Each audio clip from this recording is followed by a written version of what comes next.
Mbak Seli.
Register accounting.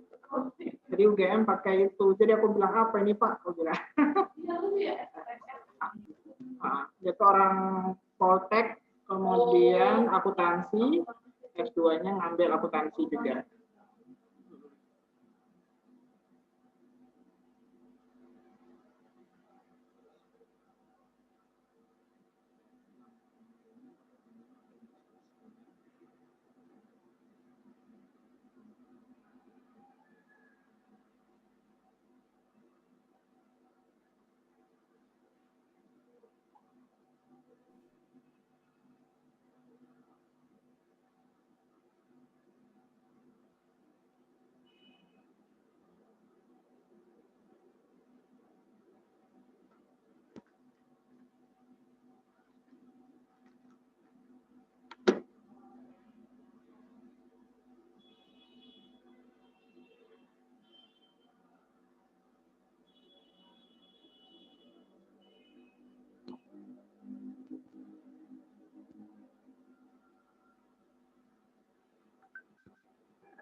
Ya, kecewin tersebut ya. Nantinya ada diskusinya di mana.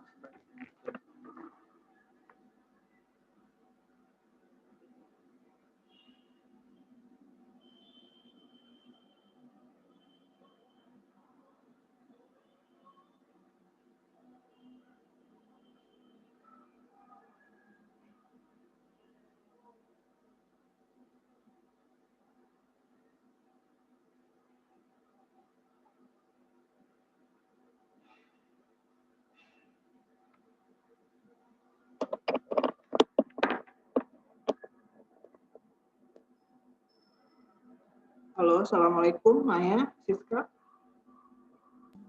Waalaikumsalam, Pak. Jadi mohon dikabari teman-teman yang lain untuk segera masuk ya, mengingat nanti pematerinya masuk, jadi biar kita sudah ready di dalam Zoom ini ya.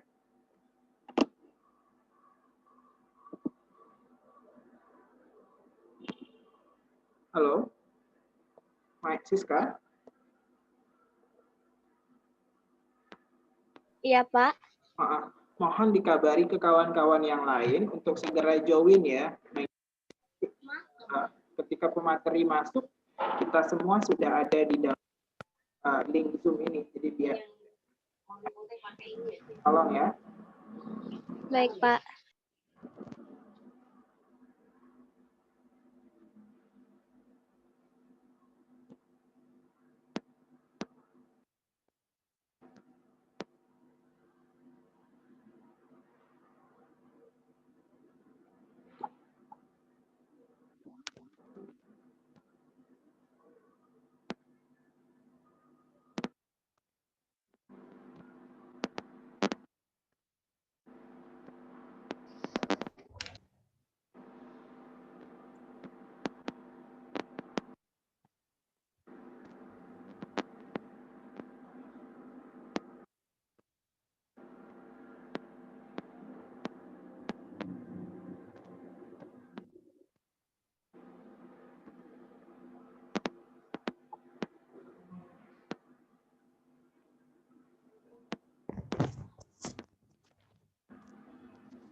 Terbuai aku dalam mulut manis.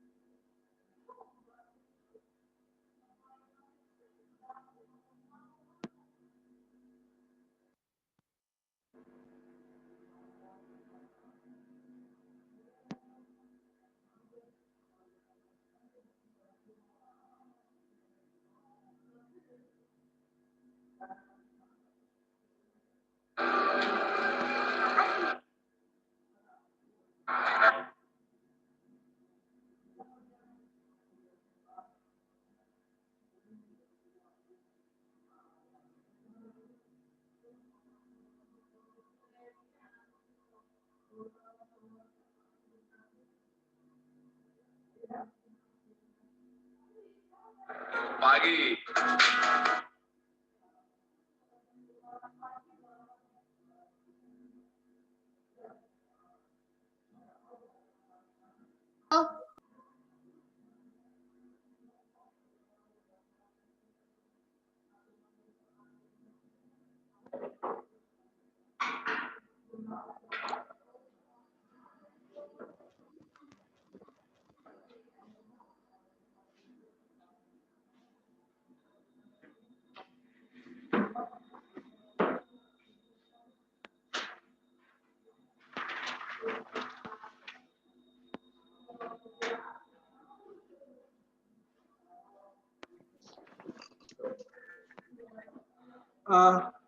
Baik, Assalamualaikum warahmatullahi wabarakatuh.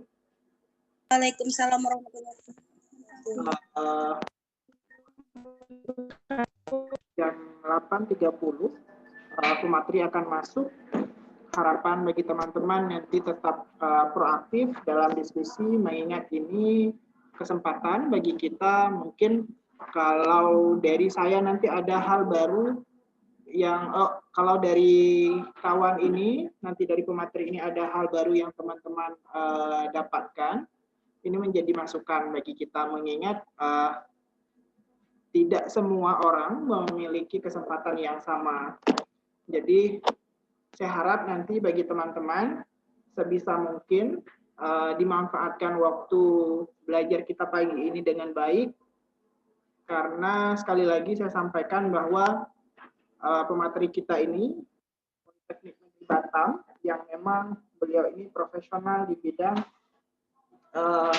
akuntansi dan bisnis kayak gitu. Jadi mungkin selama ini kita belajar dalam konteks komunikasi, tapi untuk hari ini teman-teman akan saya ajak untuk lebih dekat dengan yang namanya bagaimana sih dunia bisnis sejatinya dan bagaimana pola penyusunan keuangan, kemudian rundown kegiatan dari setiap agenda bisnis. Mungkin sebentar lagi Bapak itu akan bergabung dengan kita. Jadi saya harap teman-teman bisa terlibat aktif. Jadi rasa saja, maksudnya biasakan saja bahwa ini adalah kegiatan belajar kita seperti biasa. Jadi jangan ada Pak nak nanyo atau mengenal. Jadi langsung saja seperti biasa, karena beliau itu juga senior dalam keilmuan, tapi secara kebiasaan juga sama seperti kita. Ya, beliau juga seorang dosen, tapi mengajar di Politeknik Negeri Batam yang memang sudah piawai di dalam dunia keuangan, dunia bisnis, dan lain sebagainya. Oke ya, paham ya teman-teman ya?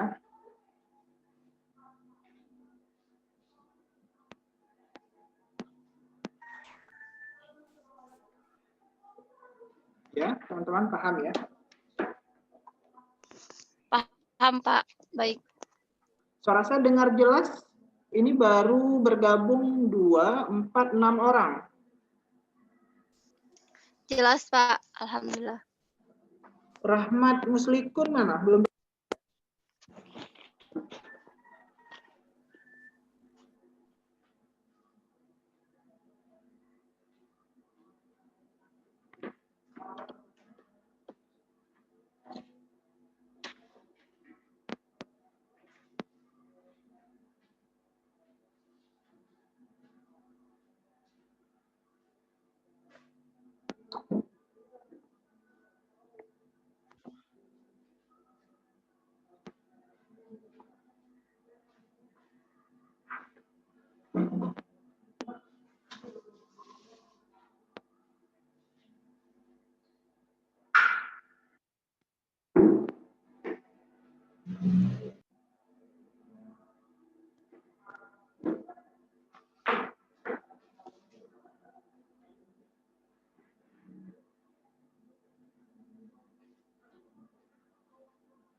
Oke.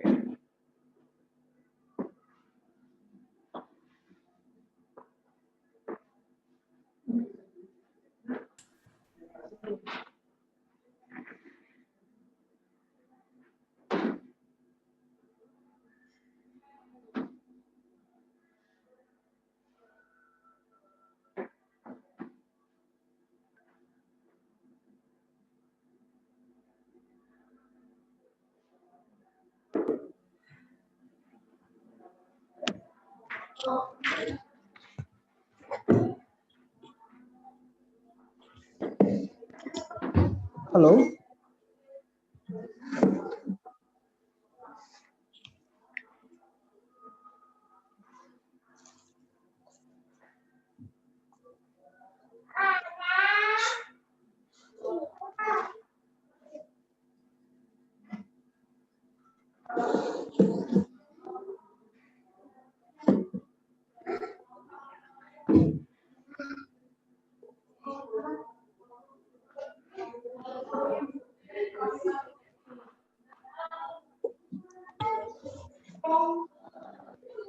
Halo, assalamualaikum warahmatullahi wabarakatuh. Teman-teman. Assalamualaikum warahmatullahi wabarakatuh. Baik.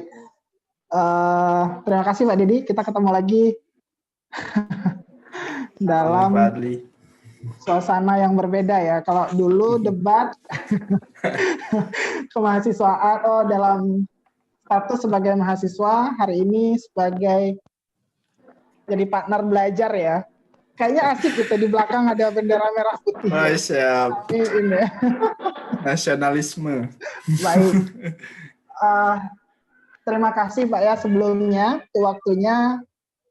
Kita hari ini agendanya memang tidak begitu serius, tapi saya harapannya nanti bagi teman-teman mahasiswa di sini dapat insight baru, terutama dalam hal korespondensi bisnis yang nantinya, dan saya yakin Bapak punya kapasitas lebih dalam hal ini.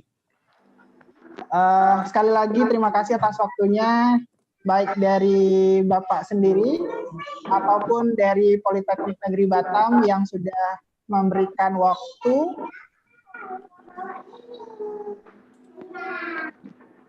Nah, cari dulu ya. Ada kuliah umum, ada dosen. Di atas dipakai semua ruangnya. Ya, mungkin sebelumnya, sebelum ini kita mulai mungkin sebentar lagi, ini sebagai pengantar saja. Saya juga di sini mengundang Ibu Kaprodi dari Ilmu Perikanan, nanti mungkin akan memberikan sedikit arahan kepada pemateri, maksudnya kepada teman-teman mahasiswa. Dalam hal ini mungkin ada yang ingin disampaikan juga kepada Bapak pemateri. Baik, terima kasih sebelumnya. Teman-teman mahasiswa sudah siap?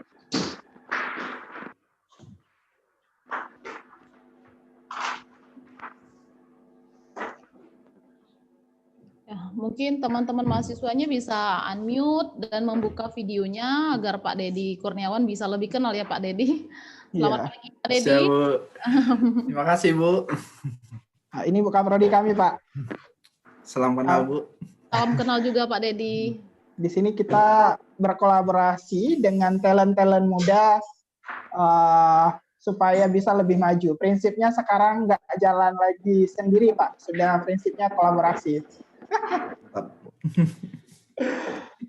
Baik, mungkin langsung saja ya kita akan mulai kuliah tamu dalam mata kuliah komunikasi bisnis untuk teman-teman mahasiswa semester 3 Prodi Ilmu Perikanan Fakultas Pertanian Universitas Sumatera Selatan.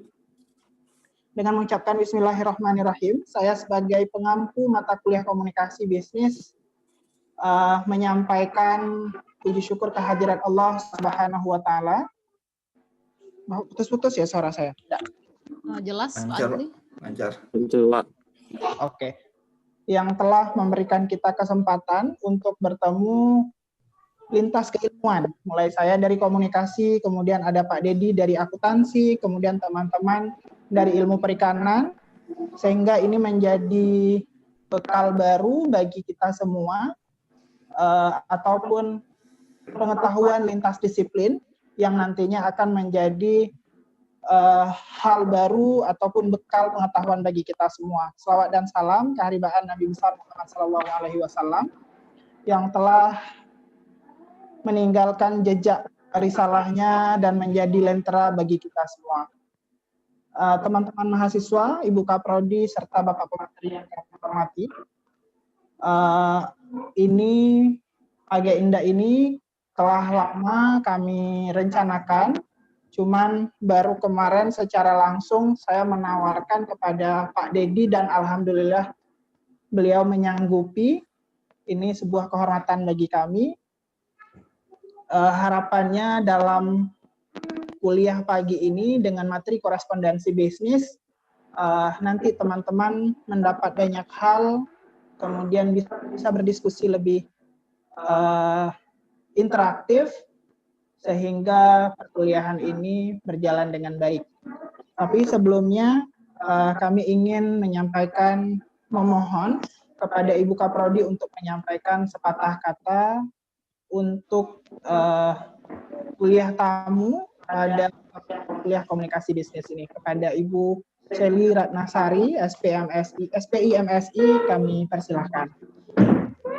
Baik, terima kasih Pak Adli untuk kesempatannya. Assalamualaikum warahmatullahi wabarakatuh. Waalaikumsalam warahmatullahi wabarakatuh. Yang kami hormati Bapak Dedi Kurniawan STR akun MACC dari Politeknik Negeri Batam, dan kami hormati juga dosen mata kuliah komunikasi bisnis Bapak Adli MSc, serta mahasiswa semester 3 Ilmu Perikanan Universitas Sumatera Selatan yang Ibu banggakan. Pertama-tama marilah kita panjatkan puji dan syukur kehadirat Allah ya Pertama-tama marilah kita panjatkan puji syukur kehadirat Allah Subhanahu wa Ta'ala yang telah memberikan kita rahmat dan hidayahnya sehingga kita bisa melakukan kuliah umum pada pagi hari ini. Sholawat serta salam tidak lupa kita kirimkan kepada junjungan kita Nabi Muhammad SAW yang telah menghantarkan umat manusia dari peradaban hidup jahiliyah menuju peradaban hidup yang modern, yang penuh dengan kemajuan ilmu pengetahuan dan teknologi seperti yang kita rasakan pada saat ini. Semoga kita semua termasuk hambanya yang taat yang berhak mendapatkan syafaat di hari akhir kelak. Pada kesempatan kami ini menyampaikan selamat datang dan terima kasih sebesar-besarnya serta apresiasi yang tinggi kepada Bapak Dedi Kurniawan yang sudah jauh dari Poltek Negeri Batam berkenan untuk memberikan materi kuliah komunikasi bisnis hari ini, yaitu tepatnya pada korespondensi bisnis. Alhamdulillah ya Pak ya, dengan jarak yang jauh kita dapat bertemu dalam platform Zoom. Betul, sehingga yang jauh itu bisa mendekat ya Pak ya. Terima kasih juga kepada Bapak Adli, ya MSc, berkat beliaulah kuliah pada hari ini dengan dosen tamu bisa terlaksana. Meskipun saat ini kita masih dalam keadaan pandemi, saya selalu berdoa semoga kita semua dalam lindungan Allah Subhanahu wa Ta'ala. Amin ya rabbal alamin. Seperti yang disampaikan Pak Adli tadi, Pak, dan adik-adik semua, Bapak Ibu, kegiatan ini bertujuan untuk pengembangan dan peningkatan mutu program studi. Begitu juga meningkatkan kerjasama dengan kampus lain, meningkatkan mutu lulusan, serta bermanfaat juga bagi dosen dalam meningkatkan mutu pembelajaran. Kami berharap, Pak, semoga kuliah ini tidaklah sampai di sini saja. Kami mengharapkan kuliah ini bisa dijadikan sebuah ikatan kerjasama atau silaturahmi antara USS dan Politeknik Negeri Batam.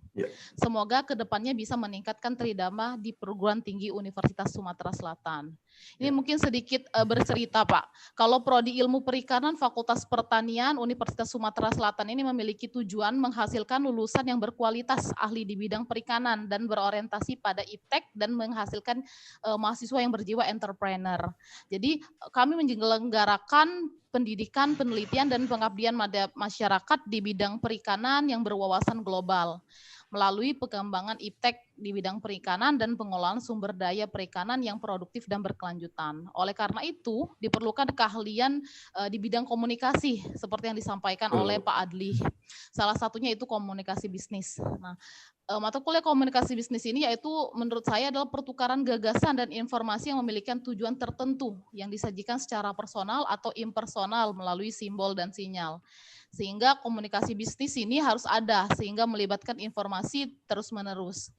Sehingga lebih besar tekanan bisnis tersebut dapat menemukan cara komunikasi yang lebih efektif.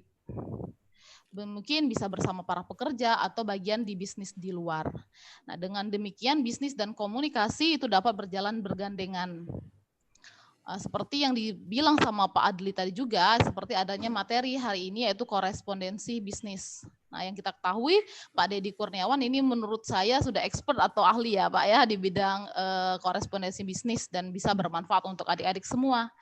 Nah, begitupun Prodi juga Pak melakukan dukungan terhadap semua kegiatan yang dapat meningkatkan prestasi mahasiswa. Salah satunya kegiatan seperti pagi ini. Semoga kuliah umum hari ini memberikan kita pencerahan, ilmu, wawasan, dan semangat khususnya bagi adik-adik ini untuk menjadi seorang entrepreneur. Saya juga ingin semua mahasiswa memanfaatkan kesempatan ini untuk dapat bertanya dan aktif dalam perkuliahan komunikasi bisnis bersama Pak Deddy dan Pak Adli. Saya ingin kita semua sama-sama berdoa, semoga Allah memudahkan setiap usaha kita, meridhoi setiap rencana, dan mengisi hari kita semua dengan semangat kejujuran, keikhlasan, dan kebersamaan. Amin ya Rabbal Alamin. Amin ya Rabbal Alamin.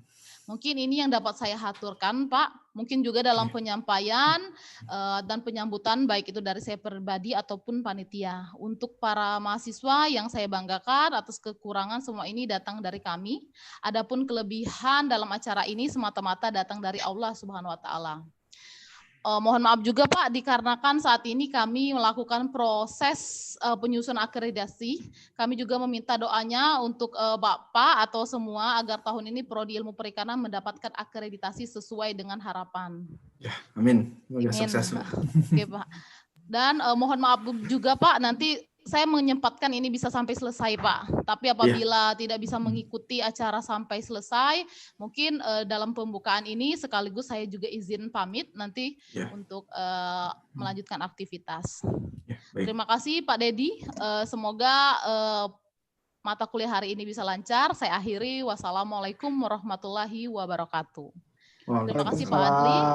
Kami kembalikan ke Pak Adli. Baik, terima kasih Ibu Kaprodi. Baik, untuk selanjutnya kita bisa langsung persilahkan. Mahasiswa harapannya bisa dapat mengikuti dengan baik, menyimak dengan baik pula karena masukan-masukan ini mungkin belum ditemukan di dalam perkuliahan yang selama ini dengan saya. Harapannya ini bisa dimanfaatkan dengan baik. Baik, selanjutnya kami persilahkan Bapak Deddy Kurniawan, STR akun MACC. Ini Magister Akuntansi versinya UGM. Jadi kalau yang Master of Accounting, ya Pak. Jadi kalau teman-teman nantinya akan melanjutkan studi di Master Accounting-nya UGM akan mendapatkan gelar yang sama dengan Pak Deddy.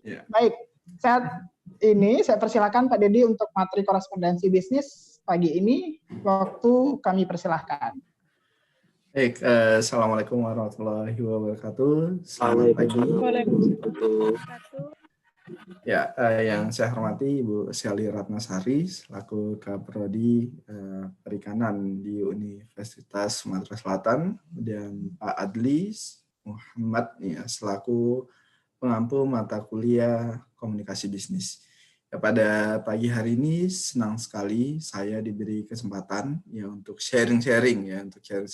Jadi mungkin nanti kita diskusi aja, mungkin ada yang saya baru tahu ya.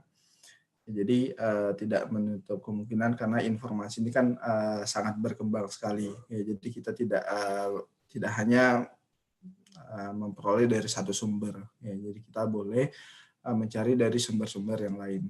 Ya, jadi ini sifatnya kita sharing-sharing aja. Ya, saya mau izin untuk share screen.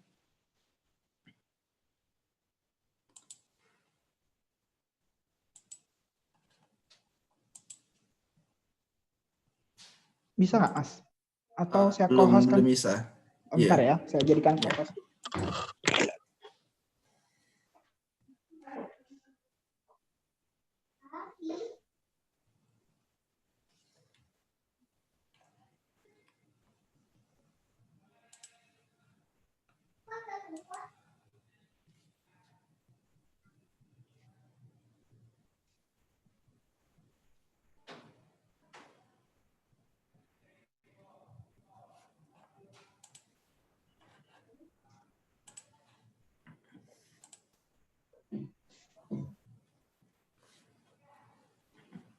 Oke, sudah bisa.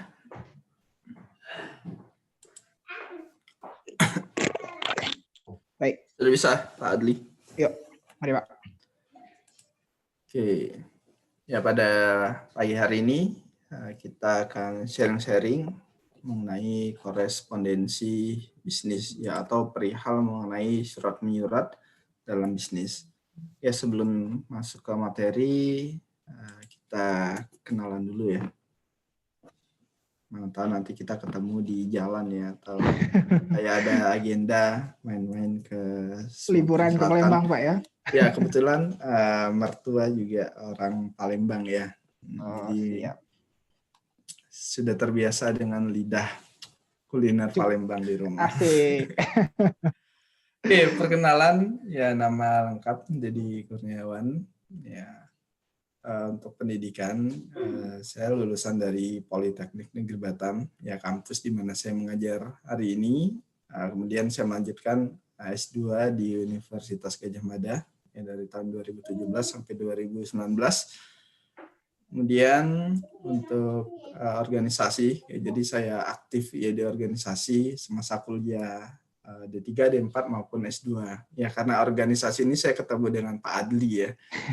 Jadi di UGM kita bertemu di Himpunan Mahasiswa Pasca Sarjana ya. Jadi salah satu ya, kenikmatan ya atau keuntungan dari organisasi ya kita menambah jaringan ya, seperti saat ini ketika sudah lulus ya kita bisa membangun komunikasi pada teman-teman dari berbagai daerah yang ada di Indonesia. Ya, jadi ini motivasi juga teman-teman yang sedang kuliah. Ya, jadi jangan takut untuk berorganisasi. Ya, karena organisasi bisa diseimbangkan dengan akademik. Ya, sangat bermanfaat. Ya, untuk riset interest saya di perpajakan, di akuntansi keuangan, sistem informasi akuntansi dan akuntansi syariah. Kemudian pengalaman pekerjaan, ya, jadi sebelum saya bergabung di Politeknik Negeri Batam, saya bekerja di PT McDermott Indonesia, ini di bidang pabrikasi, ya di Batam, ini kantor pusatnya di Amerika, kemudian di Koperasi Syariah, kemudian di PT Dunia Andalan Desain, ini yang bergerak di bidang interior, kemudian di PT BNI Syariah, kantor cabang Batam. Ini terakhir sebelum saya bergabung di Politeknik Negeri Batam. Ya, mungkin itu sekilas perkenalan dari saya. Nanti bisa kita lanjutkan dengan tanya jawab kalau ada yang mau tanya-tanya tentang profil. Ya, oke, kita masuk ke korespondensi bisnis ya, atau perihal surat menyurat ya, dalam bisnis. Ya, jadi menurut Pusat Pembinaan dan Pengembangan Bahasa Departemen Pendidikan Nasional, surat dapat didefinisikan sebagai suatu sarana komunikasi yang digunakan untuk menyampaikan informasi tertulis oleh satu pihak kepada pihak lain. Ya, jadi syarat komunikasi itu ya pastinya ada satu pihak dan ada pihak lain, yang minimal 2 orang. Ya, jadi ketika 2 orang bertukar informasi itu bisa dikatakan komunikasi. Ya, jadi di sini lebih ditekankan ya ada informasi tertulis ya dari satu pihak kepada pihak lain. Ya. Jadi tertulis mungkin di zaman sekarang bisa dalam bentuk hard copy dan soft copy. Ya, jadi dengan perkembangannya zaman mungkin kita sudah jarang ya menemui surat-surat yang ditulis dengan tulisan tangan. Tapi masih ada yang menggunakan tulisan tangan. Ya. Mungkin contohnya surat lamaran kerja, kali ada perusahaan yang menginginkan menulis dengan tangan. Tapi udah sangat jarang sekali. Sekarang itu sudah online semua. Nah, tapi dengan online ini kita tidak meninggalkan kaidah-kaidah dalam menulis surat. Ya, jadi tetap harus mengikuti aturan-aturan. Dan nanti akan kita bahas secara detail. Kemudian apa sih surat bisnis? Ya, surat bisnis adalah surat yang digunakan oleh seseorang, lembaga, organisasi, atau institusi untuk menyampaikan pesan-pesan bisnis secara tertulis kepada pihak lain, ya, dengan pihak-pihak tertentu. Ya, jadi ini lebih spesifik lagi ya untuk surat bisnis. Ya, jadi ini komunikasi ya antar seseorang, ya antar lembaga atau institusi untuk menyampaikan pesan-pesan bisnis. Ya, jadi kalau bisnis pasti tujuannya adalah profit oriented. Ya, bagaimana untuk mengembangkan bisnisnya, bagaimana untuk meningkatkan penjualan, bagaimana untuk meraih keuntungan. Ya, atau membuka pembicaraan mengenai satu proyek-proyek bisnis ya bekerja sama. Ya, jadi itu surat bisnis. Ya, jadi tujuannya untuk melebarkan sayapnya ya di ranah bisnis. Ya. Nah, kemudian apa sih fungsi dari surat bisnis? Ya, jadi surat bisnis berfungsi sebagai wakil atau duta bagi pengiriman surat. Ya, dia menjadi wakil. Ya, jadi kalau kita tidak bisa datang, ya tidak bisa hadir, maka perwakilannya itu bisa melalui surat. Ya, jadi misalkan ada suatu pertemuan yang tidak bisa dihadiri oleh satu perusahaan atau suatu individu, maka bisa diwakilkan dengan surat. Ya. Kemudian yang B, alat untuk menyimpan pemberitahuan, permintaan, atau permohonan buah pikiran atau gagasan yang berkaitan dengan masalah-masalah bisnis. Ya, jadi ini fungsi yang kedua. Jadi berfungsi untuk menyimpan pemberitahuan. Ya, jadi ini untuk arsip. Ya, karena surat-surat itu harus dicatat ya. Misalnya ada surat masuk, ada surat keluar. Jadi harus di list. Ya, jadi ketika kita ingin mencari, kita bisa melihat ya suratnya itu disimpan di mana.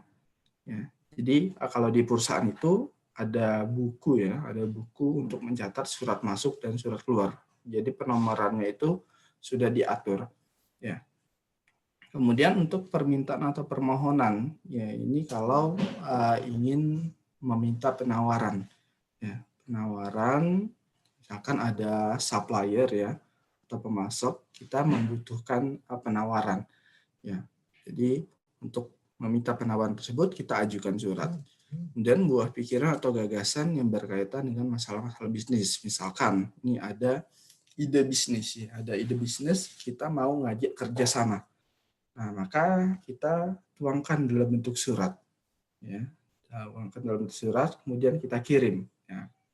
Kalau mereka berminat, baru kita lanjutkan dengan pertemuan-pertemuan bisnis. Itu fungsi yang kedua. Kemudian yang ketiga atau yang C, alat bukti tertulis atau dokumen tertulis. Ya, jadi ini bisa menjadi alat bukti. Ya, misalkan satu perusahaan ya, sudah memesan barang, ternyata barangnya tidak datang. Ya, kemudian si suppliernya bilang kami tidak merasa menerima. Ya, nah ini bisa menjadi bukti. Ini ada buktinya bahwasannya kita sudah memesan barang dan sudah oke. Ya. Jadi maka dari itu perlu disimpan ya. Jadi kalau ada arsipnya ya ada kopiannya itu bisa menjadi bukti ya untuk kedepannya. Jadi harus dijaga baik-baik surat ini. Ya, jadi perlu ada kopian. Misalkan kita mengirimkan surat ya. Misalkan kita mau mengirim surat ke perusahaan A. Ya, kita boleh buat kopiannya. Kita copy itu menjadi arsip kita. Ya, jadi yang asli nanti dikirim ke pihak-pihak tertentu, kemudian kopiannya kita simpan. Ya, jadi untuk jaga-jaga, misalkan terjadi suatu permasalahan. Ya, ini juga bisa menjadi bukti nanti di pengadilan. Ya, misalkan ada perkara sampai ke pengadilan. Ya, kemudian alat untuk mengingat, ya, misalkan ada satu pesanan atau ada satu rapat, ya, meeting bisnis, nah, ini menjadi satu pengingat.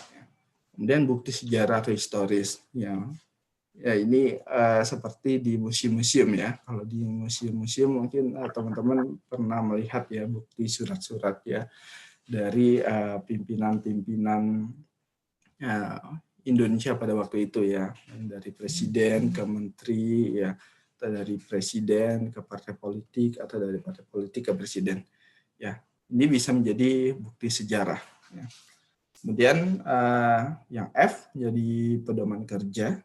Ya, ini bisa jadi surat edaran ya atau surat atau berupa pengumuman. Ya, pengumuman kalau di tengah pandemi sekarang kan banyak nih bermunculan surat-surat ya edaran, misalkan bagaimana protokol kesehatan ketika ke kampus. Nah, itu bisa dituangkan dalam bentuk surat. Kemudian yang G yang terakhir, media promosi bagi pengiriman surat. Ya, jadi ini bisa menjadi promosi ya, kita menawarkan bisnis kita atau produk-produk kita pada calon pembeli. Ya, mungkin ini sedikit fungsi surat bisnis. Banyak lagi mungkin fungsi-fungsinya ya yang teman-teman bisa temui di luar sana. Nah, untuk pengelompokan surat, ya di sini surat menurut wujudnya, ya, kemudian surat menurut pemakaiannya, dan surat menurut banyak jumlah atau sasaran pembaca yang dituju, surat menurut sifatnya, dan surat menurut urgensi penyelesaiannya. Nah, surat menurut wujudnya ini seperti apa sih? Ya, contohnya, ya misalkan di pos, ya teman-teman pernah melihat wesel pos ya, atau bentuk kartu ya, kartu ucapan ya, yang biasanya diterima saat Lebaran atau saat Tahun Baru atau saat Natal, itu kan ada kartu-kartu pos. Nah, itu salah satu contohnya ya, wesel pos. Yang mungkin sekarang udah jarang lagi ya ditemui. Kalau dulu mungkin banyak yang melakukan pengiriman-pengiriman seperti itu. Ya, kemudian ada juga itu tadi kartu pos, yang kemudian ada warkat pos, ya. Kemudian ada surat biasa ya, surat bersampul yang sering kita temui. Nah, kemudian si surat menurut pemakaiannya, ya. Surat pemakaiannya ini bisa kita bagi surat pribadi, ya, surat bisnis, ya, atau surat niaga. Ya, jadi surat-surat ini tergantung pemakaiannya. Ya, kalau surat pribadi berarti antara seseorang ya dengan orang yang lain. Ya. Kemudian untuk bisnis ya antara satu pihak yang berkepentingan dalam rangka bisnis. Kemudian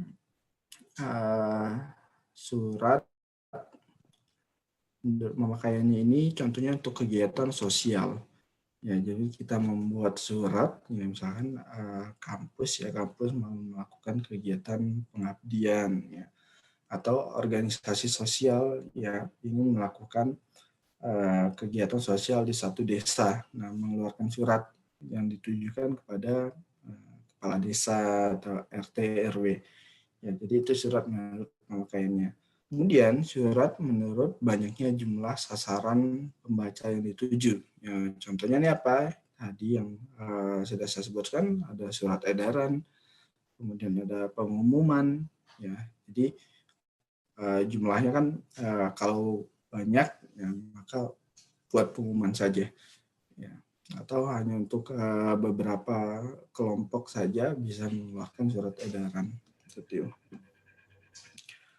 Kemudian surat bersifatnya ini sama ya, seperti surat menurut pemakaiannya. Ya, jadi surat pribadi, kemudian surat bisnis atau niaga, atau surat sosial. Kemudian yang terakhir surat menurut urgensi penyelesaiannya. Ya, ini ada yang mungkin biasa aja ya, tidak perlu terburu-buru penyelesaiannya, atau yang segera, atau yang sangat segera atau urgent. Ya, jadi biasanya kalau di surat itu ada sifatnya urgent ya, atau sangat urgent. Ya, kalau di email itu ada pilihannya. Ya, jadi kita bisa memilih. Jadi yang menerima ini tahu, wah ini harus segera ditanggapi. Gitu ya. Ya, jadi itu surat menurut urgensi penyelesaiannya. Nah, kemudian kita masuk ke jenis-jenis surat ya. Jadi jenis surat salah satunya adalah direct request. Ya, ini salah satu jenis surat. Dalam konteks yang lebih luas, direct request dapat diartikan sebagai suatu kegiatan yang dilakukan oleh seseorang ya atau organisasi bisnis maupun bisnis pada pihak lain, ya, seseorang individu atau organisasi untuk meminta berbagai informasi penting dengan segera dan dengan menggunakan berbagai media. Nah, bisa offline maupun online. Ya, jadi permintaan langsung. Ya, misalkan saya butuh penawaran, ya, butuh penawaran produk, ya, maka saya buat direct request. Ya. Nah, ini 3 hal yang perlu diperhatikan dalam menulis direct request. Ya, pembukaan, penjelasan rinci, dan penutup. Ya. Jadi ini merupakan format, ya, format yang berlaku umum. Ya. Jadi ketika kita ingin direct request, permintaan langsung, ya, jadi kita langsung menuliskan surat, ya, yang ditujukan pada orang-orang tertentu. Ya, jadi harus ada pembukaannya dulu. Ya, bisa berupa Assalamualaikum, atau selamat pagi, atau dear, ya, atau yang terhormat. Ya. Ya, kemudian penjelasan rinci. Nah, penjelasannya ini langsung to the point. Ya, maunya itu apa? Misalkan saya minta penawaran. Ya, saya mau beli barang nih, tapi saya mau membandingkan, ya, antara satu produk dengan produk yang lain. Ya. Jadi saya ke beberapa supplier, ketiga supplier, saya kirim surat, ya, direct request, permintaan langsung, ya, untuk mengirimkan, ya, harga barang. Jadi saya buat, ya, salamnya dulu, ya, kita awali dengan salam, ya, atau langsung dear customer, supplier, ya, kami membutuhkan, ya, penawaran barang produk apa itu, kemudian tutup, ya, seperti itu. Nah, ini bentuk-bentuk direct request, permintaan untuk pihak internal, ya, dari misalkan dari atasan, ya, ke bawahan, gitu, ya, atau dari satu bagian ke bagian yang lain. Ya, misalkan bagian dalam satu perusahaan, ya. Kalau dulu saya kerja di bank, misalkan bagian bank, jadi teller nih request buku tabungannya sudah habis, ya, maka teller mengirimkan teller dan CS, ya, mengirimkan email, ya, email ke bagian umum, ya, untuk dikirimkan buku tabungan, ya, atau slip-slip yang digunakan untuk penarikan atau pembukaan tabungan, itu. Atau kalau di perusahaan-perusahaan dagang, ya, misalkan barang di gudang ini sudah mau habis, nah, bagian gudang email, ya, email, ya, request, ya, misalkan ke bagian pemesanan, ya, bagian pembelian, ya, diinformasikan untuk melakukan pemesanan. Ya, kemudian nanti pihak pembelian, purchasing, ya, kalau dia pesan, akan mengirimkan direct request ke pihak eksternal. Ya, jadi langsung melakukan pemesanan seperti itu. Ya, jadi ini contohnya. Ada pesanan atau order, kemudian ada klaim atau aduan, permohonan kredit, atau undangan. Ya, jadi langsung. Nah, kemudian penulisan permintaan pesan positif. Nah, jadi ini beberapa contoh pesan-pesan good news dan goodwill dalam dunia bisnis. Good news tentang pekerjaan, good news tentang produk, kemudian pesan-pesan goodwill. Goodwill ini artinya apa, ya? Nilai lebih, ya, yang ada di dalam perusahaan. Ya. Jadi misalkan perusahaan itu memiliki karyawan yang berprestasi, kemudian memiliki reputasi bisnis yang baik. Nah, jadi ketika kita ingin menulis pesan-pesan, ya, maka kita bisa, ya, menuliskan good news ini. Ya, jadi ini salah satu strategi juga, ya, untuk menarik customer, ya. Nah, ini 5S dalam menulis pesan-pesan positif. Ya, jadi yang pertama tanpa pamrih. Jadi tidak ada maksud, ya, untuk apapun, ya. Kemudian spesifik, ya. Jadi harus jelas, gitu, ya. Kemudian sungguh-sungguh, Ya, jadi kelihatan dari tulisannya bahwasannya surat ini sungguh-sungguh, kemudian spontan, ya, dan singkat. Ya, jadi ini pesan-pesan positif. Ya. Nah, kemudian untuk bad news, ya, misalkan ada permasalahan, ya, ada permasalahan dalam bisnis, ya, misalkan ada customer yang pesen barang, produk, tiba-tiba barangnya tidak ada, ya, atau kosong. Nah, ini kan bad news, ya, padahal si customer kan sudah mau melakukan penjualan, ya, sudah ada yang mesen juga. Nah, kita bisa menyampaikan bad news. Ya, jadi fokus pada audiensi, ya, fokus pada apa yang ingin disampaikan, ya, terkait masalahnya. Kemudian menggunakan pendekatan organisasi, ya. Ada perencanaan tak langsung, indirect ban, dan perencanaan langsung, ya, agar si customer nanti tidak lari, ya. Jadi harus digunakan pendekatan-pendekatan, mungkin nanti diberikan diskon atau diberikan fasilitas-fasilitas. Kemudian memperhatikan kata-kata yang digunakan, ya, karena ini kan bad news, ya. Jadi harus diperhatikan agar kata-katanya ini tidak menyinggung atau menyebabkan terputusnya, ya, bisnis antar dua perusahaan. Kemudian ini surat persuasif. Ya. Persuasi merupakan suatu usaha untuk mengubah sikap, kepercayaan, atau tindakan audiens untuk mencapai satu tujuan. Jadi persuasi diartikan sebagai tindakan seseorang komunikator untuk meyakinkan dan mempengaruhi orang lain, audiens, dengan cara-cara tertentu sehingga orang lain tersebut bersedia melakukan sesuatu sebagaimana yang diharapkan oleh orang yang melakukan persuasi. Ya, dalam bisnis mungkin ini sering, ya, kita temui. Ya, jadi melakukan pendekatan-pendekatan. Ya, jadi satu perusahaan misalkan, ya, ingin bekerja sama dengan perusahaan lain, ya, maka dia mengirim surat, ya, jadi menggunakan bahasa-bahasa positif tadi, ya. Jadi mungkin yang awalnya si pihak yang dikirimi surat ini tidak yakin, tapi karena dikirimi surat, ya, kemudian menggunakan bahasa yang baik sehingga menjadi yakin, ya.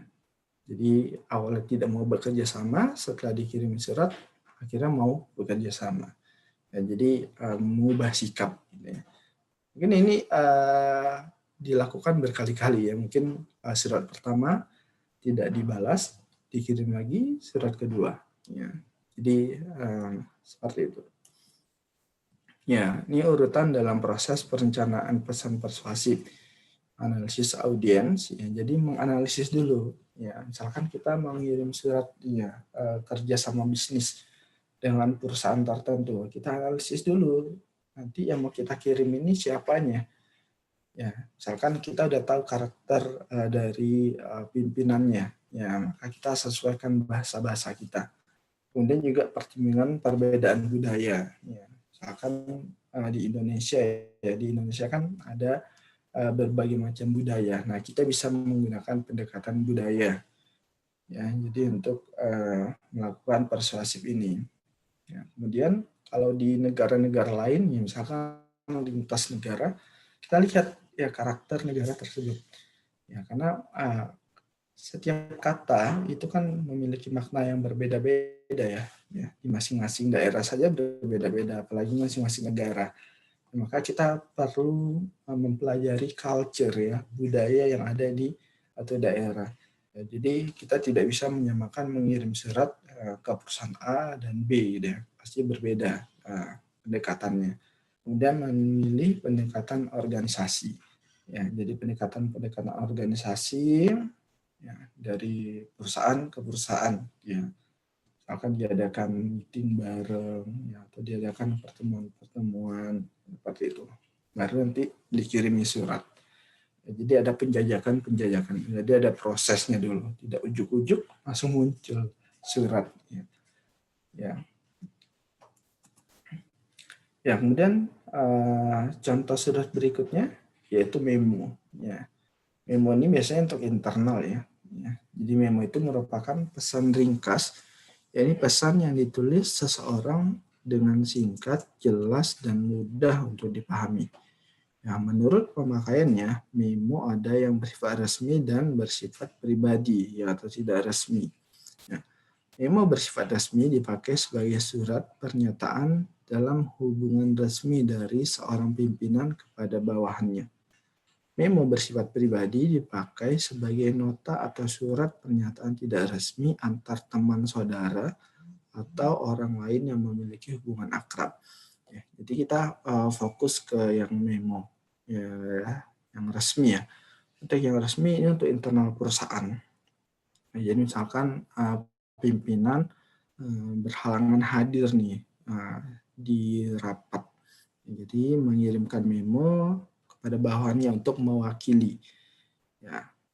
Atau nanti ada surat masuk, ya, ada surat masuk perlu penanganan lebih lanjut, maka si pimpinan menuliskan memo, kemudian mengirimkan kepada bawahannya untuk melakukan tindakan.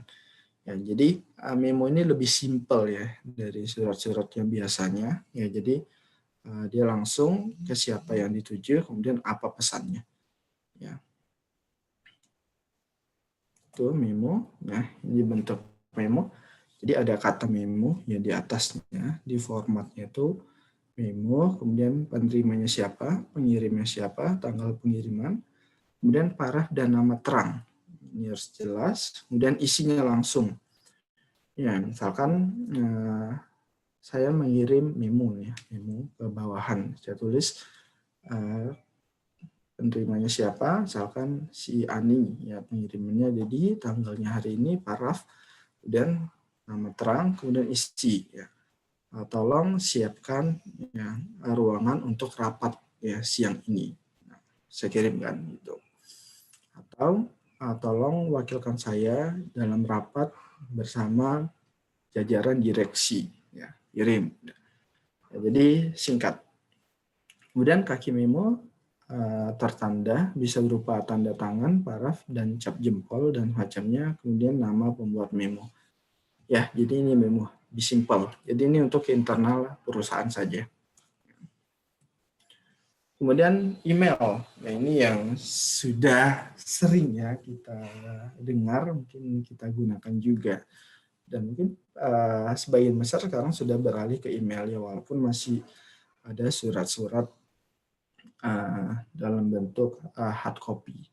Ya, tapi biasanya itu untuk arsip aja ya. Ya, sebagian besar sekarang sudah menggunakan email, dan untuk tanda tangan sekarang juga udah ada tanda tangan elektronik. Ya, jadi menggunakan barcode. Ya, jadi beberapa kementerian seperti Kementerian Pendidikan dan Kebudayaan itu juga sudah ada yang menerapkan menggunakan tanda tangan digital, dan Kementerian Keuangan. Ya, jadi tanda tangan itu bentuknya seperti barcode.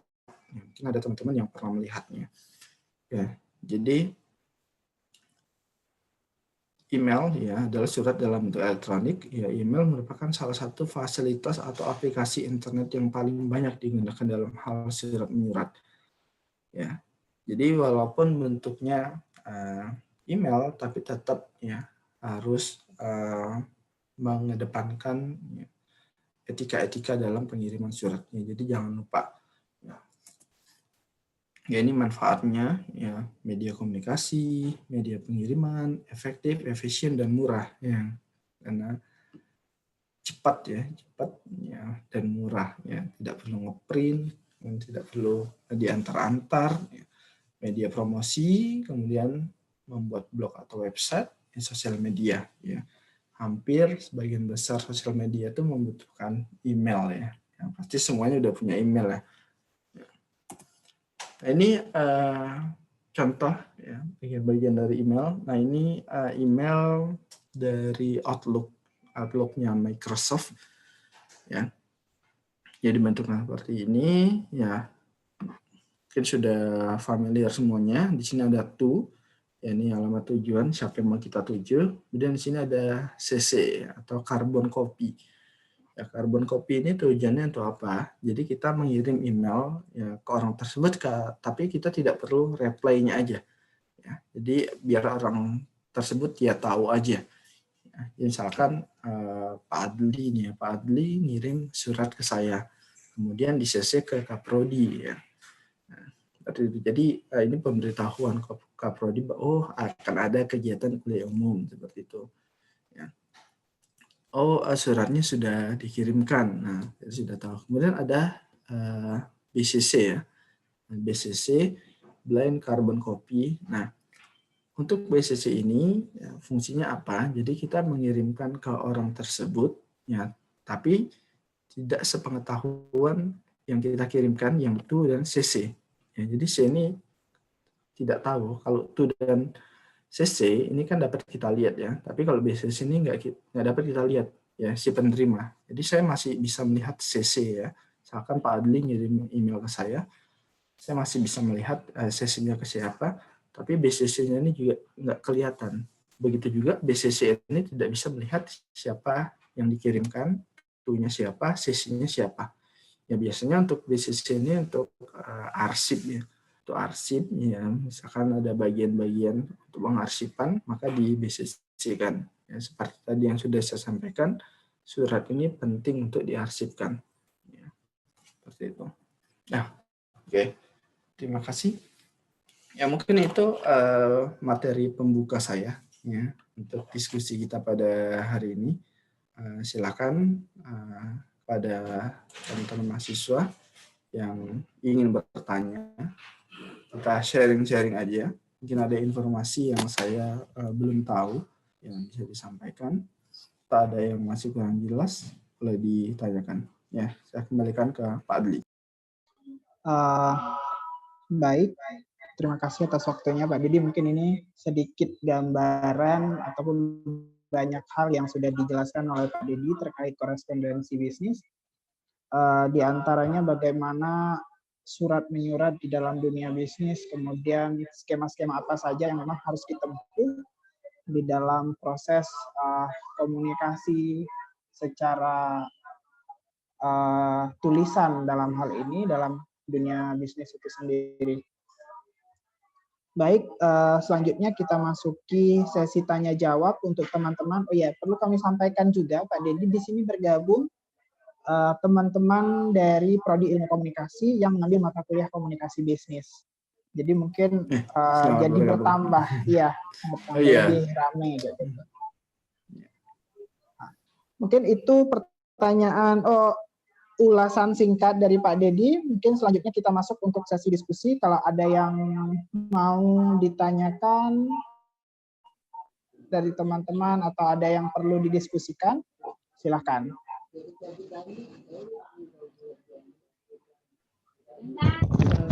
Izin bertanya Pak, saya Rizky Ariansa. Ya, silakan. Baik. Perkenalkan, nama saya Rizky Ariansa, perwakilan dari Prodi Ilmu Komunikasi Universitas Sumatera Selatan. Di sini saya izin bertanya, Pak. Mungkin agak kurang masuk akal, tapi karena di sini saya kurang paham, jadi saya ingin bertanya kepada Bapak. Berikan contoh kesalahan dalam menafsirkan pesan yang diakibatkan oleh perbedaan latar belakang dan perbedaan penafsiran kata-kata. Baik, sudah Rizky masih ada? Sudah Pak, mungkin itu aja yang Rizky tanyain. Oke. Ada lagi? Mungkin kita kumpul dulu barang 2-3 orang penanya biar dari Pak Dedinya nanti sekali menjawab. Yuk, dari teman-teman perikanan ada yang mau bertanya?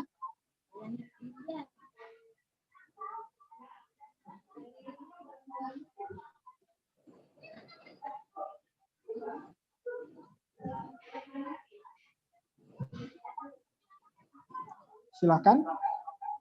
Ada Siska, Maya. Izin bertanya Pak. Oh Andi, ya silakan Andi. Gini Pak, setelah memperhatikan pengelompokan surat tadi Pak ya, agak kurang paham Pak yang surat pengelompokan apa tadi? Nah, itu surat menurut pemakaiannya itu gimana Pak? Itu kan apa kita kayak surat formal aja kayak gitu Pak? Penjelasannya agak kurang paham beneran di kayak gitu Pak. Baik. Halo, ya? Iya. Andi, ada lagi?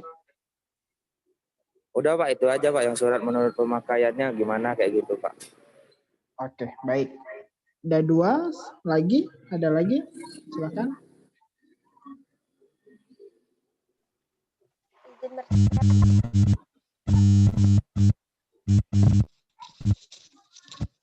Yo, Siska, silakan. Dalam Bapak tadi menjelaskan kan ada kata surat menjalin kerjasama.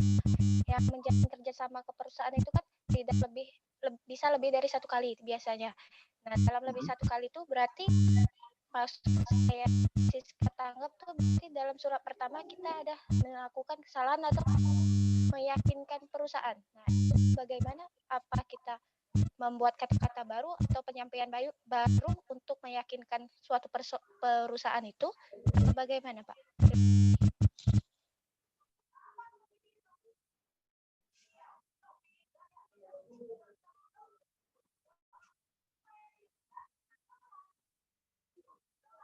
Oke, sudah ada 3 penanya. Tadi ada Rizky bertanya tentang bagaimana kita memahami dengan lawan bicara yang berbeda budaya.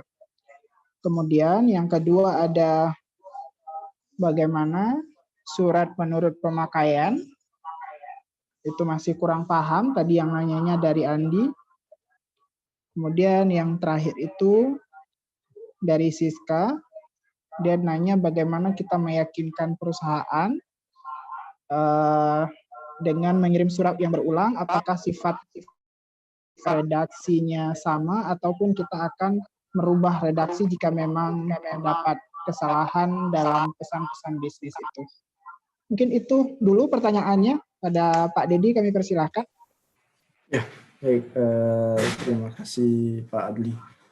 Ya, jadi untuk yang pertama dari Rizky Aryansyah. Ya, jadi mengenai bahasa yang menyebabkan surat tersebut ya mungkin dianggap tidak sopan ya. Jadi ini karena mungkin perbedaan kultur. Misalkan di kantor mungkin ada orang yang terbiasa ya ketika dia mengirim surat yaitu harus ada poin-poin yang lengkap dari awal, misalkan salam atau yang terhormat gitu ya.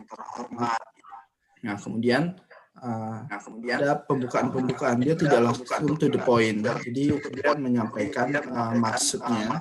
Misalkan saya meminta surat, ya saya meminta ke bawahan atau ke atasan. Saya mengirim surat ke atasan, minta laporan misalkan laporan tahunan. Nah, saya kirim bahasa yang pertama saya gunakan misalkan saya langsung aja nih, Assalamualaikum, selamat pagi, Bapak Pimpinan, mohon dikirimkan laporan tahunan ya, laporan tahunan ke saya karena akan digunakan untuk bahan rapat seperti itu. Kemudian di pimpinannya terima. Pimpinan ini tipikal yang tidak suka bahasa seperti ini. Menurut dia ini bahasa yang kasar mungkin ya. Nah, jadi dia tuh lebih suka harus ada pendahuluannya dulu. Ya, jadi misalkan ini kan laporannya mau digunakan untuk kegiatan rapat. Jadi harus ada kata-kata pembukaan sehubungan dengan akan dilakukannya rapat tahunan bersama jajaran ya direksi gitu. Ya, maka saya mohon kesediaan Bapak ya untuk mengirimkan ya laporan tahunan. Nah, kemudian saya ucapkan terima kasih. Jadi seperti itu. Ya, jadi ada tipikal pimpinan juga yang dia yang tidak masalah kalau dikirimkan dengan yang pertama tadi. Ya. Nah, tapi ada pimpinan yang dia masalah. Nah, jadi kita harus paham ya karakter pimpinan ini, ya, bahasa surat yang dia terima itu seperti apa. Itu kalau dalam satu perusahaan ya. Kemudian kalau beda culture budaya, nah ini kan kita harus memperhatikan kata-kata ya. Ya, misalkan kita mengirim surat dari perusahaan ya, perusahaan mengirim surat ke kepala desa, misalkan kepala desa kita mengadakan kegiatan CSR. Nah, kalau di sana misalkan Jawanya kental banget, ya, jadi kita bisa memasukkan bahasa-bahasa Jawa, ya, jadi kita menggunakan pendekatan bahasa. Jadi kita memasukkan ya bahasa Jawa, walaupun ya dalam surat ini kan resmi ya, tapi kita tidak apa-apa, kita masukkan ya. Jadi ini untuk mendekatkan ya antara perusahaan dengan si kepala desa. Kita menggunakan bahasa Palembang ya, jadi menggunakan pendekatan bahasa. Ya, jadi di awal-awal mungkin kita bisa menyampaikan bahasa-bahasa formal, tapi kemudian kita masukkan ya unsur-unsur bahasa daerahnya gitu. Ya. Jadi kalau mau aman, ya kita menggunakan bahasa baku ya, bahasa baku. Ya kalau bahasa baku ya insya Allah semua akan bisa terima. Ya, itu bahasa Indonesia. Nah, tapi kalau kita mau menggunakan pendekatan kultur, ya pendekatan budaya, ini yang harus hati-hati. Ya, kita harus ya pastikan ini orang yang kita kirim ini berlatar belakang budaya apa gitu ya. Seperti itu. Ya, seperti itu ya. Ya mungkin nanti bisa ditambahkan dengan referensi-referensi yang lain. Kemudian yang kedua, surat menurut pemakaiannya ya. Ya kalau tidak salah. Benar, yang soal pertanyaan dari Andi, dia menanyakan bagaimana surat berdasarkan pemakaiannya. Ya tadi ada jenis-jenis surat.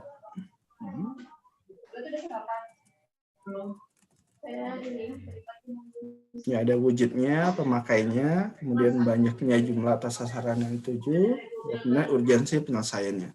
Nah, menurut pemakaiannya ini kita bisa bagi menjadi surat pribadi ya. Jadi surat pribadi itu antara saya mungkin dengan Pak Adli ya, email-emailan pribadi. Nah, ini kan bahasanya tidak usah terlalu formal, tidak masalah. Ya, tapi kita tetap harus memperhatikan kaidah-kaidah etika. Ya, kemudian misalkan saya berkirim surat ke profesor. Ya, misalkan saya mau melanjutkan S3, saya ingin profesor tersebut menjadi pembimbing saya kirimkan. Nah, itu pribadi, ya berdasarkan pemakaian. Dan yang kedua, surat bisnis ya, atau niaga. Ya, contohnya dari satu perusahaan ke perusahaan yang lain. Ya. Jadi surat bisnis ini digunakan untuk kegiatan-kegiatan bisnis.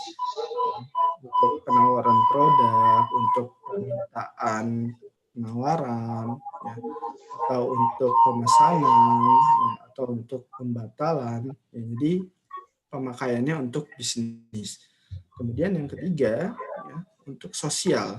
Ya, surat yang pemakaiannya untuk kegiatan sosial. Bahkan dari NGO, ya, atau organisasi LSM. Ya, jadi mengirimkan surat untuk melakukan kegiatan sosial ke masyarakat. Ya, misalkan LSM mengirimkan surat ke kepala desa, ke RT, ke RW, ke camat untuk melakukan kegiatan sosial di daerah tersebut. Ya, jadi secara umum saya bagi menjadi 3 pemakaiannya. Pemakaian pribadi, kemudian pemakaian bisnis, kemudian pemakaian untuk kegiatan sosial. Seperti itu. Ya. Kemudian pertanyaan ketiga ya tadi untuk persuasi ya. Misalkan kita mengirimkan surat ke perusahaan. Ya, kita mau kerjasama nih, ya, misalkan mau menawarkan produk. Ya, kita kirim surat pertama, ya, tidak direspon, ya direspon. Ya, kemudian kita kirim surat yang kedua. Nah, untuk surat yang kedua ya harus berbeda dengan surat yang pertama. Ya, Jadi kita menggunakan bahasa yang lebih baik lagi ya. Jadi bahasa persuasinya, bahasa meminta kerjasama itu lebih dipoles lagi. Kalau bisa ada lampiran-lampiran ya. Kalau bisa ada video-video itu lebih bagus. Ya, kemudian baru direspon. Tapi responnya kurang memuaskan kita kirim lagi. Ya, jadi setiap pengiriman itu harus ada perubahan. Jangan kita mengirim lagi tapi tidak ada perubahan dari isinya. Ya, bisa saja dia sudah membaca tapi dia tidak tertarik. Nah, kemudian ketika kita kirim lagi ada perubahan, nah mungkin dia sudah sedikit lebih tertarik ya karena ada tambahan-tambahan. Ya. Misalkan kita di awal mengirim surat ya, dari perusahaan A perusahaan B, kita cuma bilang mau kerjasama. Nah, tapi kita tidak menjelaskan apapun. Nah, nggak dibalas. Nah, kita kirim surat yang kedua. Nah, kita bilang mau kerjasama, terus kita jelaskan saya ini perusahaan yang sudah ya berdiri sejak kapan, kemudian sudah punya pelanggan berapa banyak ya. Jadi ada tambahan-tambahan data. Nah, kemudian yang ketiga kita kirim lagi, nah, tambahkan lagi bukti-bukti pendukung lagi ya yang membuat dia lebih tertarik. Ya, jadi terus ada peningkatan. Jadi tidak kita resign aja. Jadi yang pertama udah kita buat, kita kirim lagi. Nah kalau gitu nggak dibaca-baca. Seperti itu. Ya, jadi ada peningkatan dari pengiriman pertama, kedua, dan ketiga. Ya, mungkin itu jawaban dari saya. Saya kembalikan ke Pak Adli. Baik, saya mencoba menambahkan sedikit ya Pak Dedi ya, terkait pertanyaan Rizky tadi. Sebaiknya bagaimana kita merespon orang yang memiliki bahasa atau karakter budaya yang berbeda. Sebelumnya, biasanya kita sebagai komunikator itu terlebih dahulu memetakan lawan bicara kita atau sikapnya. Kalau sifatnya monolog, kita itu melihat audiensnya kita terlebih dahulu seperti apa. Baik secara latar belakang budaya, kemudian jika memang lembaga atau mitra itu berupa instansi, kita juga harus melihat bagaimana sedikit tidaknya mengetahui skema dan atmosfer yang berlaku di instansi atau lembaga tersebut. Jadi itu akan lebih memudahkan kita dalam memetakan baik itu komunikasi secara direct, maksudnya komunikasi langsung ataupun dalam hal surat menyurat. Hal ini juga akan membantu kita dalam melangsungkan atau memberi kemudahan kepada kita dalam melanjutkan komunikasi pada level berikutnya. Seperti itu, Rizky.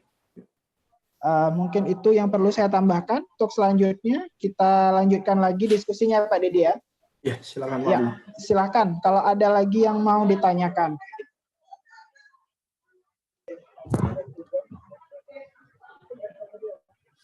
Izin lagi, Pak. Oh, ya, silakan. Andi. Iya, Pak. 3 tadi kata Bapak kan, surat pribadi, surat dinas, sama surat niaga, Pak. Iya. Nah, pesan nyimak itu kayaknya sama kayak sifatnya, Pak ya. Surat yang pemakaian sifatnya itu, Pak ya. Surat menurut sifatnya berarti, Pak ya. Ya, betul. Jadi untuk pemakaiannya sama sifatnya itu sebenarnya sama aja. Berarti sama, Pak ya. Iya. Enggak terlalu formal gitu, Pak ya. Tergantung, kalau yang pribadi ya nggak terlalu formal gitu. Sosial juga ya nggak usah terlalu formal. Tapi yang tidak terlalu formal ini dalam arti bahasanya. Jadi misalkan saya mengirim surat ke Pak Adli, itu kan surat pribadi. Nah itu tidak usah seperti surat-surat bisnis atau surat-surat sosial. Ya. Jadi langsung to the point aja, saya mau apa, bebas. Ya. Sama seperti misalkan teman-teman mengirim surat ke dosen, itu masuk pribadi ya. Nah, walaupun ini tidak ya dikategorikan surat bisnis, ya surat sosial, tapi harus menggunakan kaidah-kaidah, ya. Jadi harus etikanya tetap harus ditekankan di sini, ya. Mengucapkan salam, ya, kemudian maksud tujuannya apa, ya, ini siapa yang mengirim surat, gitu. Nah, kalau kita sudah kenal banget, ya, misalkan kayak saya ke Pak Adli, ya itu menggunakan bahasa yang biasa aja juga nggak masalah. Ya, Jadi tetap ada sisi formalnya dari 3 jenis tadi ya, 3 jenis tadi. Tapi kalau sudah terbiasa, ya misalkan sudah sering, ya sudah berulang kali, maka tidak perlu lagi. Ya, jadi tetap menggunakan yang non formal, tapi etikanya tetap dijaga. Ya, jadi ada nilai etikanya. Seperti itu.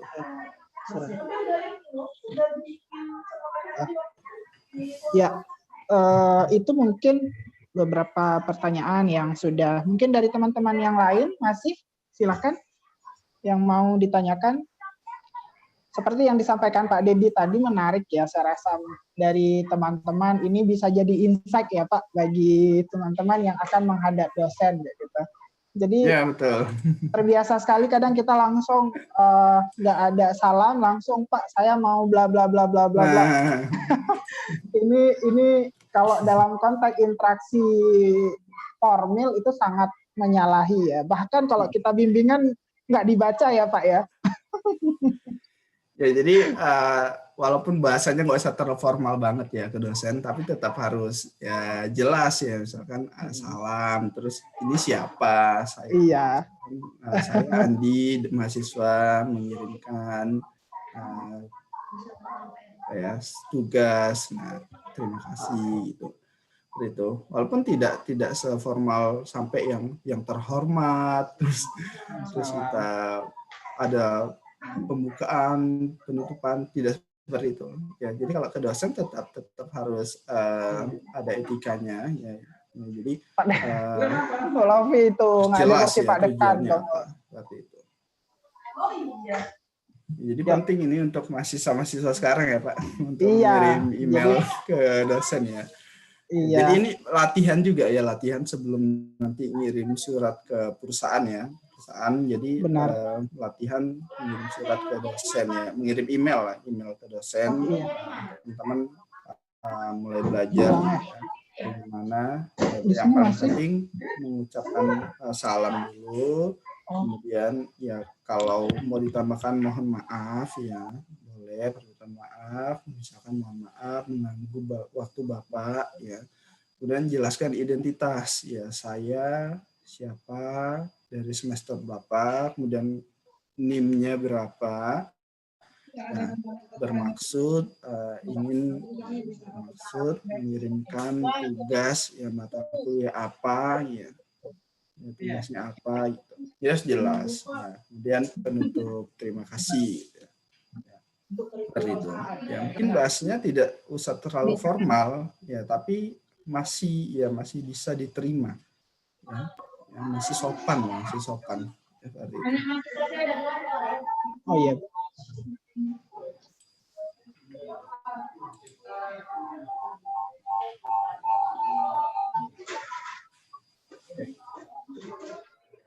Baik, itu saya rasa masukan di samping kita akan membangun jejaring di luar pada internal antara dosen dan mahasiswa, juga kita tuh dituntut untuk mampu membangun komunikasi yang lebih baik. Seperti yang disampaikan Pak Dedi tadi, mungkin kita kalau menginformasikan atau mengirim tugas pada email, itu juga harus menyebutkan salam ataupun dengan bahasa lain yang lebih sopan, kemudian menyebutkan berikut nama, NIM, kemudian program studi. Karena dosennya nggak hafal ya. Iya, jadi ketika masuk email itu kadang ini siapa tanpa ada subjeknya ya Pak ya. Dan kadang nama emailnya juga beda ya dengan nama aslinya. Iya, jadi ini akan mempengaruhi. Ini pada level internal dan di luar kolega bisnis saja orang memperhatikan, apalagi dalam konteks kolega bisnis kayak gitu. Hal ini juga akan mempengaruhi lancarnya komunikasi kita dengan kolega kita ke depan. Dengan demikian, ada hal yang memang perlu kita siasati ataupun kita pahami sebelum memang kita mampu melanjutkan komunikasi ke arah yang lebih jauh kayak gitu. Ya, itu beberapa pertanyaan mungkin dari Bu Leti. Di sini juga ikut hadir Pak kami di sini ada 2 dosen pengantar, dosen komunikasi bisnis, ada satu lagi Ibu Leti Carmila. Mungkin di sini juga hadir, mungkin ada yang perlu direspon, Bu. Silakan. Lanjut. Oke. Terima kasih, Bapak. Ya, sama-sama Ibu. Ya. Kita masih ada waktu 15 menit lagi sampai dengan pukul 10 WIB. Silahkan kalau masih ada yang perlu didiskusikan.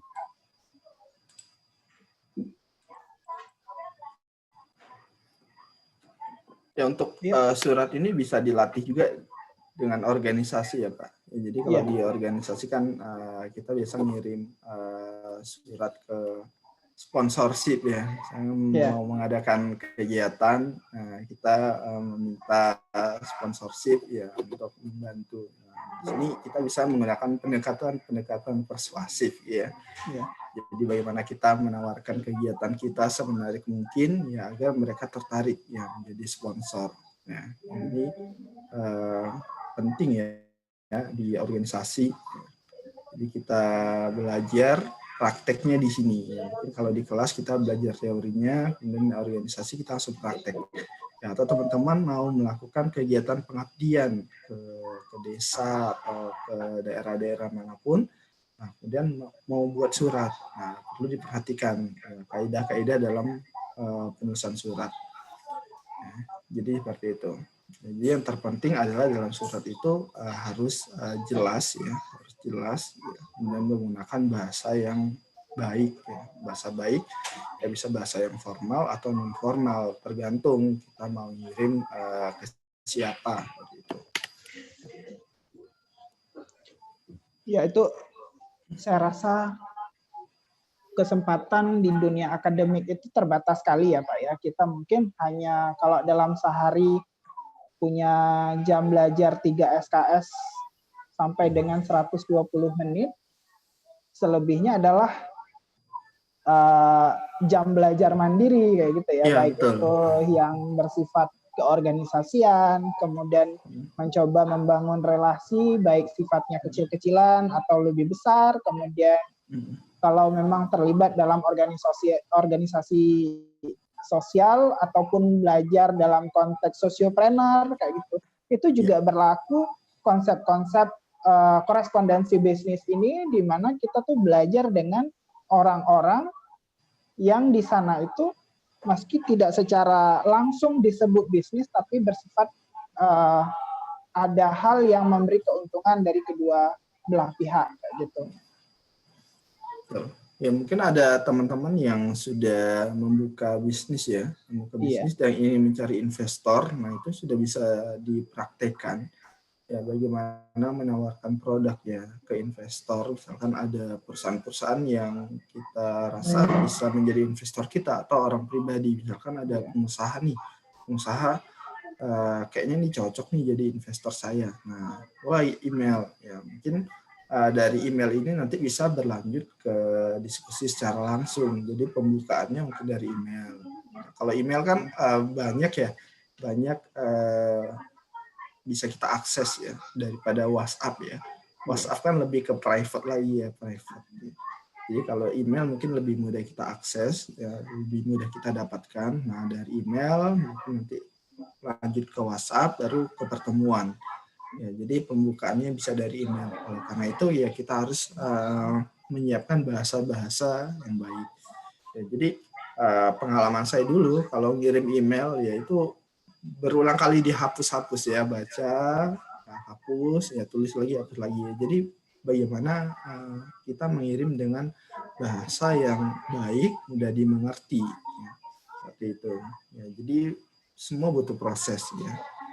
Misalkan teman-teman sudah berusaha sebaik mungkin, kemudian masih ada koreksi, ya itu tidak apa-apa. Ya, yang penting kita mencoba. Ya, jadi selama pelajaran ini kalau ada kesalahan-kesalahan ya nggak apa-apa ya. Jadi belajar itu adalah proses ya. Jadi proses untuk menjadi yang lebih baik ya. Saya sama Pak Adli ya sampai sekarang ya masih belajar juga ya.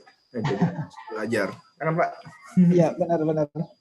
Dan secara tidak langsung mungkin seperti kami sampaikan tadi, kami belajar banyak hal juga dalam konteks berorganisasi dan berrelasi selama menjadi mahasiswa, kayak itu bagaimana mengajukan penganggaran ke rektorat ya Pak ya, yang harus ditolak laporan berulang kali. Kadang juga kita harus memperbaiki proposal yang berulang kayak gitu dengan alasan keuangan yang tidak sesuai dan lain sebagainya. Dan ini adalah bentuk-bentuk kegiatan korespondensi bisnis yang saya rasa wujud daripada kegiatan-kegiatan organisasi ya Pak ya, yang harus diulang, ditolak oleh Bu Indah ya, karena alasan nominal yang salah, atau penyebutan nama dan gelar yang salah, ataupun bahasa yang menurut kita tuh cuma dikit doang gitu ya Pak ya, tapi tetap ditolak. Jadi ini adalah hal-hal kecil yang perlu kita semua pahami dan kita kenali. Salah satunya alasan kita harus memahami kultur kolega kita ataupun skema kerja kolega kita seperti itu. Dan itu berlangsung terus-menerus kayak gitu. Kecuali nanti ada orang-orang khusus ya Pak yang agak longgar. Sindung saya. Karena kalau di organisasi kadang antar individu aja berbeda ya Pak. Iya Pak. Ya, ke Ibu A sama Ibu B kadang beda surat. Yang ini diterima, yang ini ditolak. Ya, jadi memang ya fleksibel juga sih kadang-kadang. Itu. Baik, masih ada pertanyaan dari teman-teman semua? Dari Pak Dedi, masih ada yang perlu disampaikan mungkin? Ya, biasa cukup ini. Cukup ya. Teman-teman yang lain ada? Silakan. Teman-teman dari ilmu perikanan, teman-teman komunikasi.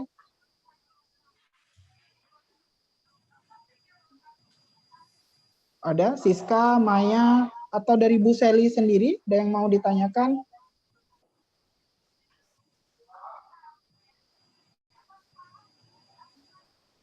Halo?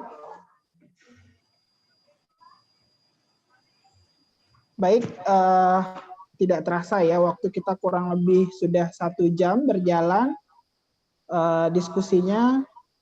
Mulai tadi Pak Dedi memperkenalkan lebih jauh tentang bagaimana dunia korespondensi bisnis itu lebih spesifik. Mungkin perlu juga kami sampaikan sebenarnya Pak, kita akan mengulas tentang etika dan proposal bisnis kayak gitu di dalam pertemuan ke depan. Jadi mungkin di sini sebagai pengantar awal, maksudnya juga secara praktis mungkin teman-teman juga sudah belajar baik itu secara organisasi atau via YouTube atau pernah juga ikut dalam seminar-seminar yang lain untuk mensiasati perkembangan pengetahuan yang tidak hanya diminta dalam konteks akademis dan teoritis, tapi juga mereka dalam konteks akademis praktis ya gitu. Nah, sehingga hal-hal ini kita dorong teman-teman mahasiswa, apalagi basis kampus kita adalah entrepreneur, sebisa mungkin kita itu mampu mandiri dan cakap secara finansial, kemudian juga mampu ataupun memiliki kecerdasan dalam membina hubungan lintas instansi atau lintas lembaga kayak gitu. Kalau sudah tidak ada lagi, saya rasa banyak sekali masukan di sini yang kami terima dari waktu yang sudah disempatkan oleh Pak Dedi. Padahal kita mintanya waktu nanti siang agak panjang, tapi Pak Dedinya ada rapat. Tidak apa-apa, di lain pertemuan kita masih bisa bertemu dalam nuansa yang berbeda ya Pak ya. Kita nanti bisa kolega dengan teman-teman yang memang terlibat banyak dalam dunia bisnis. Masih banyak stok ya Pak ya? Masih banyak stoknya. Baik Pak, sebelum saya tutup, mungkin Bapak ada yang perlu disampaikan? Silakan. Ya, kalau dari saya untuk korespondensi bisnis ya sifatnya ini kan terus berkembang ya, apalagi dengan adanya teknologi. Maka jadi karena itu ya kita harus terus update pengetahuan kita, informasi kita agar kita tidak tertinggal ya, apalagi dengan adanya aplikasi-aplikasi yang semakin modern ya, karena biasanya perusahaan itu juga punya aplikasi-aplikasi untuk korespondensi secara internal ya, jadi terus belajar, terus update informasi ya, teruslah berproses ya. Mungkin itu saja dari saya. Terima kasih. Baik, sekali lagi kami mengaturkan banyak terima kasih untuk Pak Dedi, STR akun MACC ya Pak ya, agak susah karena terlalu panjang. Yang sudah menyempatkan waktunya untuk berbagi bersama kita dalam perkuliahan tamu komunikasi bisnis dengan tema korespondensi bisnis pada pagi hari ini. Dari kami segenap dosen pengampu mata kuliah, baik dari komunikasi dan ilmu perikanan, mengaturkan ribuan maaf jika ada kesalahan, kemudian kekurangan di sana sini. Maklum Pak, kami masih baru 2 tahun, jadi masih ada banyak hal yang masih kita raba, kita rasa, sehingga memang dari semua itu menjadi pembelajaran lebih baik ke depannya. Tapi sebelumnya kita foto dulu ya. Ya. Semuanya membuka layar Zoom-nya. Halo Bu Seli.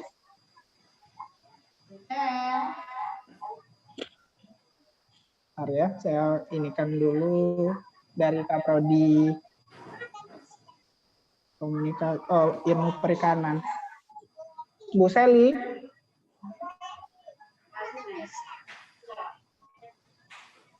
Ya Pak Adli.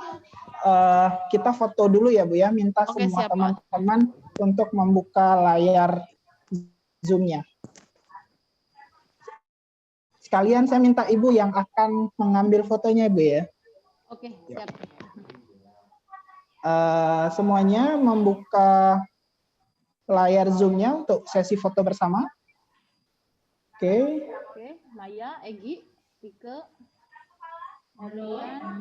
masih ada ya. Belum membuka kameranya atau langsung saja ya? Ya, kita mulai saja Bu. Yang lain. Ya. Oke. 1, 2, 3. Sekali lagi. Sekali lagi. 1, 2, 3. Oke, sekali lagi Bu ya. Oke. Ya. 1, 2, 3. Oke. Semuanya terima kasih Pak Dedi, terima kasih atas waktunya. Semoga kita bisa bertemu lagi di lain kesempatan dan diskusi yang ya Pak. Ya, sama Bu. Oke, kami tutup pertemuan kuliah tamu dengan materi korespondensi bisnis pada pagi yang berbahagia ini. Mohon maaf kalau ada salah kata. Saya akhiri. Assalamualaikum warahmatullahi wabarakatuh. Waalaikumsalam. Terima kasih Pak. Sama. Terima kasih Pak. Semoga bisa kerjasama lagi ya Pak ya. Ya, sama-sama Bu. Pak, nanti teman-teman meminta dibagikan slide materinya Pak. Boleh ya? Ya, siap. Nanti saya share. Oke. Terima kasih semuanya. Izin live, Pak Adli, Bu Leti. Bu Seli.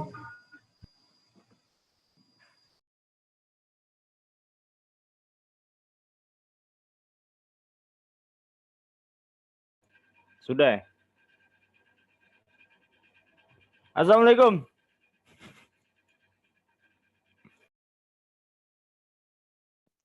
Sudah belum?